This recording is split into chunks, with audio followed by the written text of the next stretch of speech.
Morning po, good morning. Galing po yung aking asawa sa service. Yan po, good morning, good morning. Nagtataksi.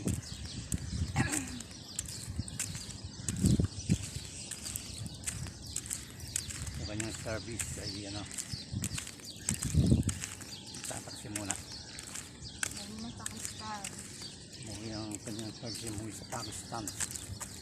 Hindi lang po yun doon sa Pakistan. Sa Pakistan yan. Yung taxi. Yung po.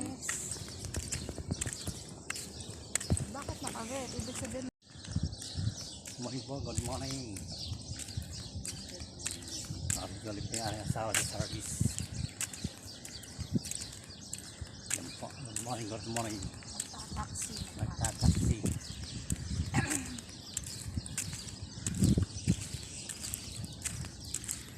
Yung kanyang service ay ano,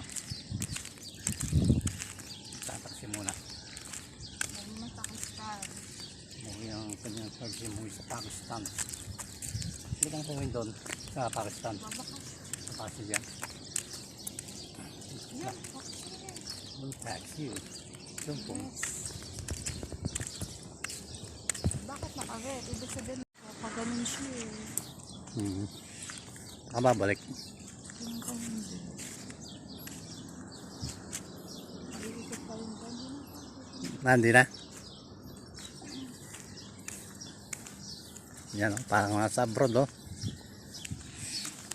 Parang nasa Dubai.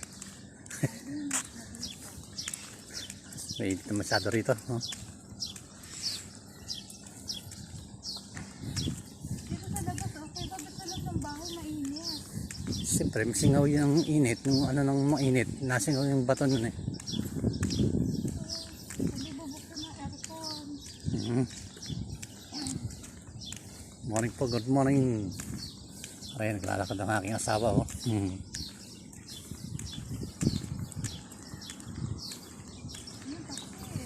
Taxi. Baka yun may mga service. May mga service yan. Hindi, pag hindi sa siya naka-red eh. Ha? Hindi siya naka-red light. Eh, baka may service nga yan pupuntahan. Kaya nadaan yung mga yun dito.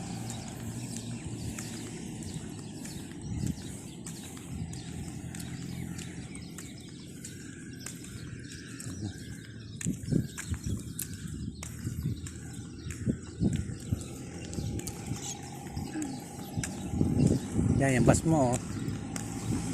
Hindi ba yung bus mo? Nakapagpa-service na kaya siya. Oo. Kala may service sa mga ano nyo yung Hindi naman sa akin. wala pa nga sa teacher.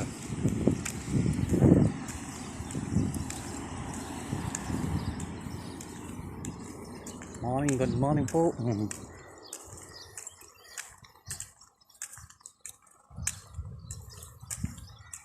Agap po pumasok ko. Aray, taxi oh, yan.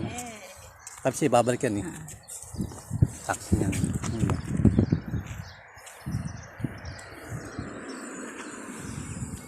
Taxi. Yun. Bye. Brother, I have friend in backside of Mangrove Hotel. Ano po, ay natigyan na po yung aking asawa. Kahit wala po siyang service, umuwi yata ng Pakistan yung driver. Pabakasyon. Po, good morning po. Ari po yung itsura ng Midway pag umaga po. Yun, mamaya, naroon na naman mamaya sa dagat. Yun, doon po yung dagat na yun. Mamaya, maglalakad-lakad ulit. Maganda po yung pinapawisan. Hanggang dito na po at good morning po sa inyo at ingat po kayong lahat.